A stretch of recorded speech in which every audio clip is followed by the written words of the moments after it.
राज्य में विधानसभा चुनाव का बिगुल बज चुका है। वहीं महाविकास आघाड़ी में शामिल सभी पार्टियों में टिकट को लेकर घमासान मचा हुआ है।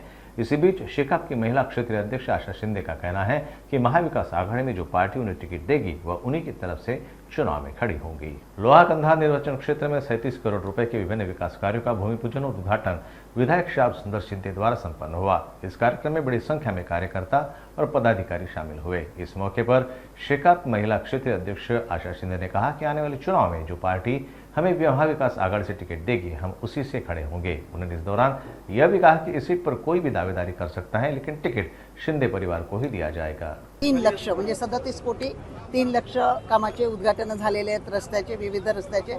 त्याच्यात कोट बाजार आलं, हा मुख्य रस्ता आणि मार्केट कमिटी, मुक्ताई नगर, रमाई नगर, म्हणजे 7 ठिकाणचे आज उद्घाटन झाले 37 कोटी आणि 3 लक्षाचे।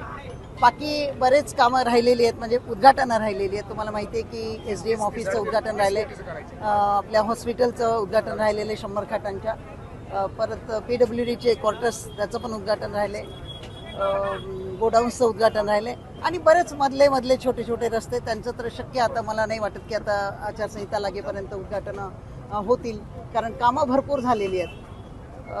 एवढी उद्घाटन आज झाली। विधानसभेच्या निवडणुका आहेत, विरोधक जे आहेत ते विरोध करतात, काय सांगाल त्यांना, काय उत्तर द्याल? खरं तर विरोधक असलेच पाहिजेत आणि प्रत्येक जणाला प्रत्येक पक्षातून उभं राहावं असं वाटतं, प्रत्येकाला आमदार व्हावं असं वाटतं, त्याप्रमाणे ते प्रयत्न करत असतात।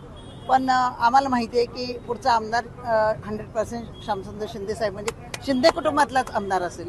कोणत्या पक्षाकडून असतील? महाविकास आघाडी। लोहा आणि कंधारमध्ये जोरदार अशी चर्चा आहे की यंदा शिंदे कुटुंब तुतारी घेऊन उभं टाकणार आहे। हो, शक्यता आहे, नाकारता येत नाही।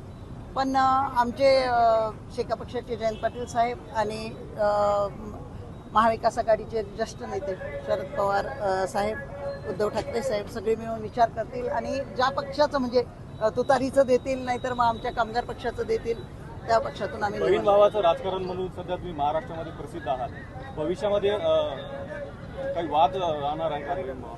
नाही, वाद राहणार आहे की नाही, मुद्दाम वाद करावा म्हणून कोणी वाद करत नाही, पण राजकारणामध्ये वाद झाला तर तो करावाच लागतो आणि दोघांचे वेगवेगळे पक्ष असल्यामुळं त्या पद्धतीनेच आपापल्या पक्षाच्या धर्तीवरच आपल्याला निवडणूक लढवावी लागते। आव्हान कोणाचं आहे लोहा कंधारमध्ये? आम्हाला आव्हान कुणाचंच वाटत नाही।